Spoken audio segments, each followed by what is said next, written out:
Hi guys, good morning. This है शक्ति from conceptual.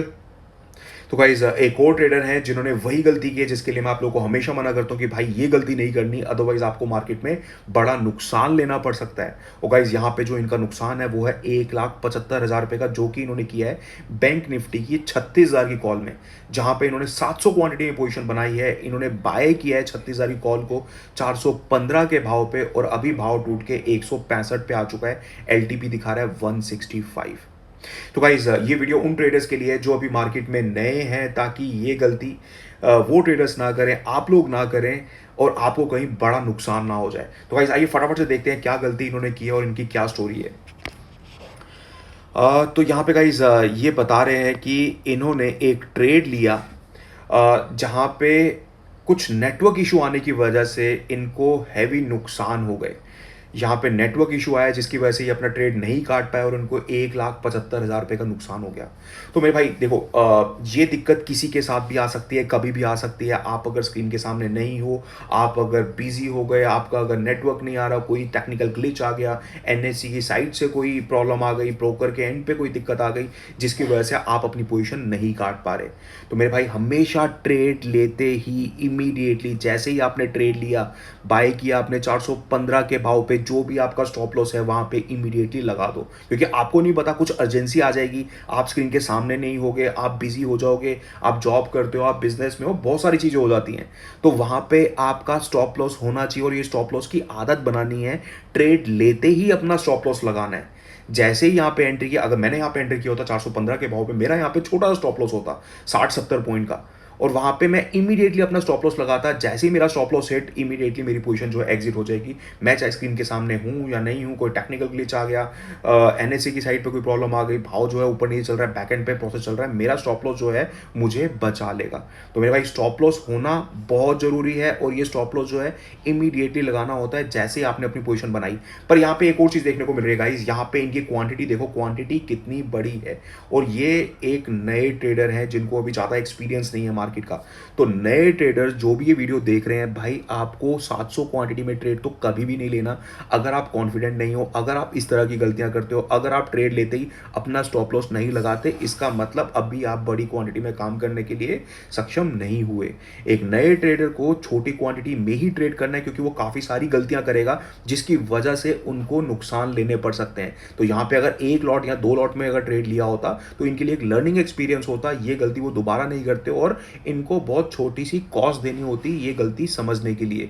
बहुत छोटा सा नुकसान हुआ होता, एक लॉट के अंदर 4-5 हज़ार रुपए का नुकसान ले लिया, ठीक है कोई बात नहीं, मार्केट टूट गई, आपने गलती की, आपने अपना स्टॉप लॉस नहीं लगाया, पर उसकी वजह से आपको बड़ा नुकसान नहीं हुआ। तो नए ट्रेडरों को क्या करना है, छोटी छोटी क्वांटिटी में ट्रेड लेना है, और गलतियां अगर हो भी रही हैं तो उसकी वजह से बड़े नुकसान नहीं होने चाहिए।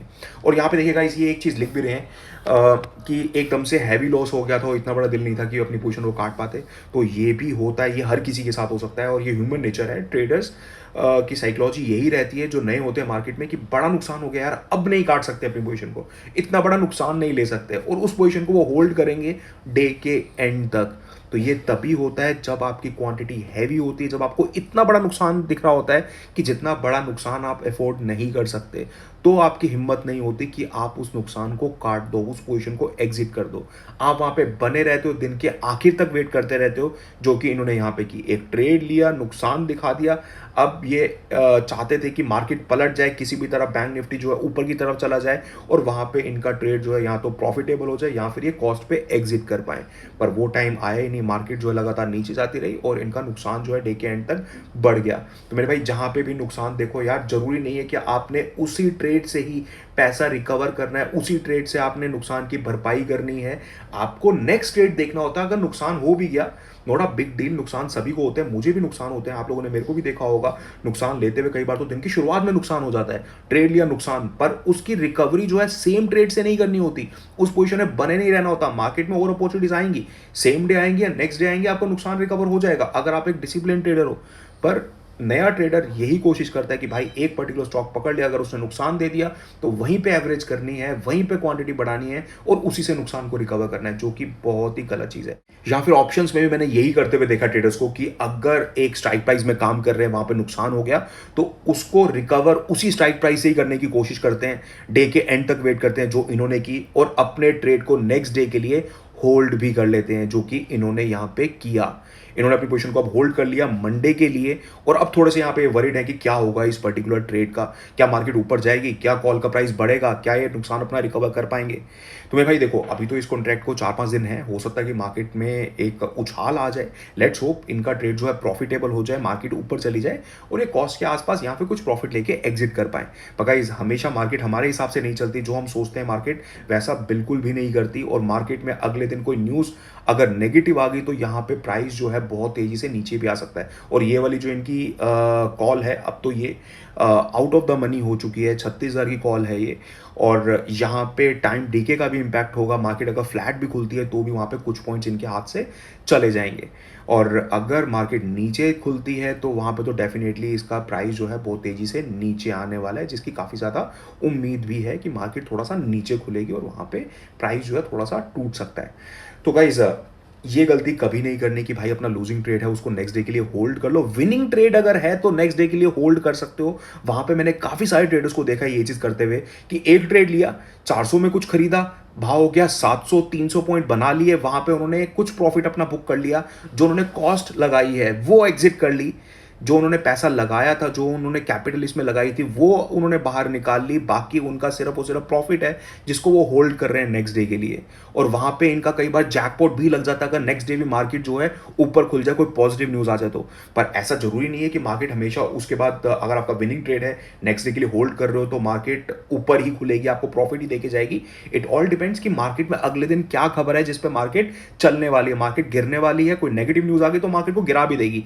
पर अगर आपका विनिंग ट्रेड है जिसमें आपने कुछ प्रॉफिट बुक कर लिया है, अपनी कॉस्ट बाहर निकाल ली है, वहां पे अगर कोई बुरी न्यूज आने पे भाव जो है बहुत तेजी से नीचे आ भी जाता है, आपको नुकसान भी हो जाता है, तो आपकी जेब से कुछ नहीं जा रहा। तो ये स्ट्रेटेजी कई सारे ट्रेडर्स फॉलो करते हैं, विनिंग ट्रेड को होल्ड करते हैं कुछ क्वांटिटी में नेक्स्ट डे के लिए। पर लूजिंग ट्रेड को होल्ड करना इट्स वेरी वेरी रिस्की। वहां पे आपको नहीं पता कि अगले दिन क्या होने वाला है मार्केट में। आप कोई भी चार्ट देख लो, आपको चार्ट नहीं बताएगा कि अगले दिन मार्केट में क्या हो जाएगा। मार्केट अगले दिन जो खुलेगी, गैप अप या गैप डाउन देगी, वो किसी ना किसी न्यूज की वजह से देगी, चार्ट की वजह से नहीं। तो किसी के हाथ में भी नहीं है। जो लोग बीटीएसटी एसटीबीटी करते हैं, इट्स कंप्लीट स्पेकुलेशन। हालांकि वो प्रोबेबिलिटी में खेलते हैं, वो चार्ट देखते हैं, चांसेस होते हैं वहां पे कि ये ट्रेड ऊपर खुलेगा या फिर नीचे। पर कोई भी न्यूज अगर बुरी आ जाती है अगले दिन तो वहां पे मार्केट को बहुत तेजी से गिरा सकती है। सारे चार्ट जो है धरे के धरे रह जाते हैं, सारी कैलकुलेशन जो है वेस्ट हो जाती है और वहां पे बड़े नुकसान भी हो जाते हैं। तो इंट्राडे में काम किया करो, वहां पे आपके पास मौका होता है अपना स्टॉप लॉस लगाने का, अपनी पोजीशन से एग्जिट करने का। बीटीएसटी एसटीबीटी ये नए ट्रेडर्स के लिए नहीं है, ये उन ट्रेडर्स के लिए जो मार्केट में पैसा बनाते हैं, मार्केट में बनाया हुआ पैसा जो है अपने प्रॉफिट में से कुछ पैसा नेक्स्ट डे के लिए ट्रेड में लगाते हैं। तो ये चीज भी आपको ध्यान रखनी है। तो गाइज, आइए बात करते हैं इस ट्रेड के बारे में, मंडे को इस ट्रेड का क्या होगा। तो गाइज, अगर मार्केट की बात करें, सेंटीमेंट्स की बात करें, सेंटीमेंट्स थोड़े से नरम ही नजर आते हैं। वो लगता है कि मार्केट यहाँ पे थोड़ा सा नीचे खुल सकती है। पर आप मुझे बताइए कि क्या लगता है कि क्या होगा इस ट्रेड का मंडे को। क्या मार्केट ऊपर खुलेगी, मार्केट नीचे जा सकती है, या फिर अगर नीचे मार्केट खुलती है तो क्या वहां से मार्केट रिकवर हो पाएगी। जो अगर एक गैप भी बनता है, एक गैप डाउन हमें देखने को मिलता है, क्या वो गैप फिल हो पाएगा और मार्केट ट्रेंडिंग हो पाएगी। या फिर आने वाले कुछ दिनों के अंदर आप मार्केट को किस तरह से देखते हैं कि थर्सडे एक्सपायरी तक बैंक निफ्टी को ऊपर जाना चाहिए। जो हमने पिछले हफ्ते रैली देखी थी मार्केट में, शॉर्ट कवरिंग रैली थी, क्या हमें दोबारा से कुछ ऊपर की तरफ के लेवल्स नजर आ सकते हैं। Please tell me in the comment section guys.